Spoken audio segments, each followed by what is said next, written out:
1972 found Gary experiencing his fourth year of tenure at the keyboard in the Pirates Cove Club, having to accept its third enlargement, the ambient piano bar embodiment of the past, just a remembrance. The seating capacity now exceeding 160 patrons, and exhibiting the addition of in-house restrooms, no longer did one have to exit to the lobby to address the facility. The pianist concluding the club expansion was a sign of the times, with the advent of quality entertainment at the recently constructed facilities on Meridian Avenue, and the access to the I-40 Crosstown Expressway, assuring a larger provisional local audience. The Cove's expansion provided for a much larger bandstand in the southeast corner away from the proximity of the entrance, and to customers sitting at the tables near the bar. The platform resembled a stage rather than a bandstand, more than adequate for a four-piece band and vocalist Debbie Swisher Ferguson. It wasn't unusual during the summer months for the weekend club attendance to drop off, with locals finding other activities, the Ramada and having found a remedy by booking national name entertainment. Cove owner, Herb Carpenter, after returning from Vegas having a project in mind.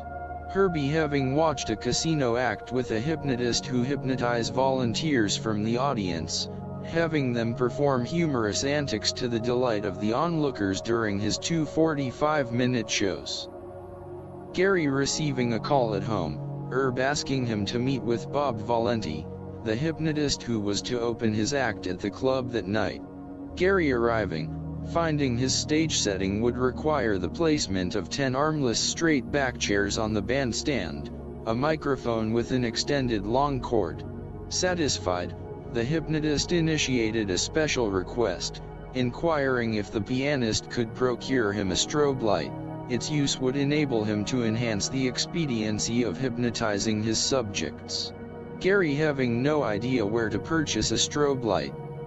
But the Radio Shack came to mind, and behold, they had one. The band playing their first set, breaking, the stage made ready, the act began with a request for audience participation, the volunteers to be seated on stage.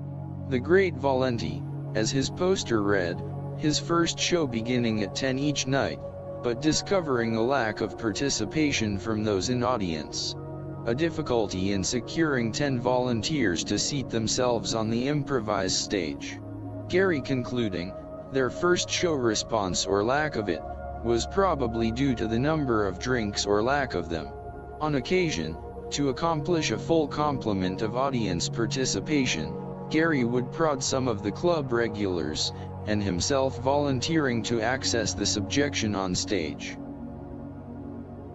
The hypnotist was very capacious in his ability, the Holiday Inn dining room requesting him to lower the volume of his microphone when inducing his inaugural hypnotic suggestions, as on one occasion, a waitress in the adjoining restaurant could hear his commands, subject to his hypnotic voice, finding herself seated, and in a deep sleep. With great success, he would proceed to induce hypnosis on the inductees, having them perform antics of feet on fire, or an inability to move, and other habitation of mental and physical dexterity. It was at the start of a 12:15 show, Gary having finished setting up the chairs and microphone, deciding to visit with a couple at their table, the three vigilant to the great Valente's performance. Having been a subject more than once on stage, Gary was unaware that subconsciously, Bob's suggestive voice had been indelibly ensconced on him. Bob's reigning voice commands, for those on stage to enter into a relaxed hypnotic state, inadvertently was a conduit to the pianist seated with the couple, and soon joining those on stage in a relaxing hypnotic state. An awakening from the experience, Gary sensing a numbness from his elbow to the tips of his fingers, and was unable to move his fingers, lift or straighten the wrist of his right hand. His first reaction was one of expectation, that the numbness would reside, and the feeling of normalcy would return, but the affliction continued. the pianist beginning to realize the seriousness of what had happened. A brief conference with Bob, finding the hypnotist having no explanation. The band deciding to call it a night. Gary again questioning the hypnotist if this had ever happened. The answer was no, but asking Gary to accompany him. The possibility of another hypnotic session might reconcile the physical situation. Gary following Bob to his room, but the attempt was to no avail. Returning home, his right extremity still without feeling or mobility, not able to move his finger or lift his hand, hoping the morning would acknowledge its return. The affliction and Gary's concern continued, the musician addressing his family physician, Dr. McDaniel, that morning about the adversity, relating the unusual circumstances of events, the doctor without a definitive conclusion, but referring the pianist to a neurologist. Gary awaiting his neurologist appointment, deciding out of curiosity to visit a chiropractor, desiring a non-medical doctor's opinion. The chiropractor submitting Gary to electrostimuli treatment, to verifying the muscles were intact, the generated wave of electricity able to move fingers and rise the wrist. The chiropractor was in concurrence with his family practitioner. An examination by a neurosurgeon was advanced. Gary the subject of test by a specialist, this time a NCS and an EMG, basically a nerve conductive and a electromyography. The neurologist inserting a test lead fastened to a needle probe to the areas of the right forearm, and a receptor probe further down, the nerve conductive and electromyography test, a somewhat painful procedure.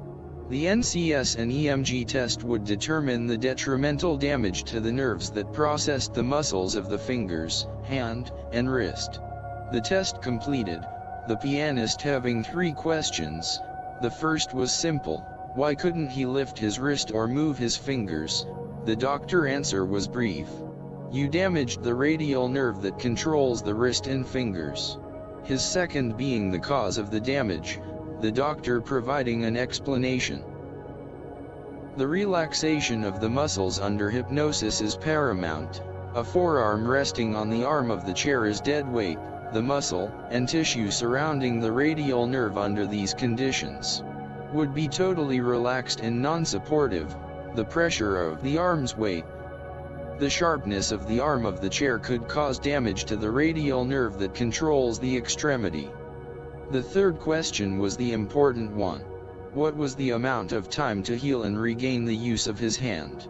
The doctor was hesitant in answering, not having thoroughly examined the graphs, but as for a prognosis of regaining its use, weeks, months, years, maybe never. The suddenness of the occurrence, the realization finally setting in, his ambition and livelihood coming to an abrupt halt, but still not willing to accept a disability of circumstance. Herb Carpenter, the club owner, offering to help, relating that the club has insurance if Gary wished to file a claim. Gary declining Herbie's offer, accepting responsibility for his actions, realizing his loss of his wrist and hand appendage was an abhorrent province to acknowledge, but not a final consummation.